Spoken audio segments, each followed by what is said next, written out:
Bugun Linkarto jamiyatida yana bir qator to'y bo'ldi. Hamda qanday to'y bo'ldi deganda, ham shu yakanga 2-oyda birini sotgan Yosinja og'inimizga. Bugun hamda og'inisi boshlab kelib yemir tashib kuzon oldi. Yaxshi mal uzdimoqdaydi.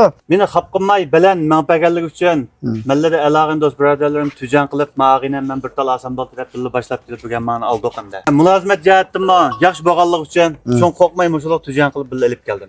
Rahmat sizga. Ben şu ağinimlikka orqali ko'rishish orqali qasanli mulozimlikning intan yaxshiligini traktörning bilan chiqqanligi sababidan atan yakandimni traktör yo'q emas ba. To'g'ri. Ama şu yolda uzun kömay Aqso'ga qasanli mulozimlikning yaxshi bo'lganligi uchun Aqso'ga atan kelib istab kelib Aqso'da mishadni oldim traktör.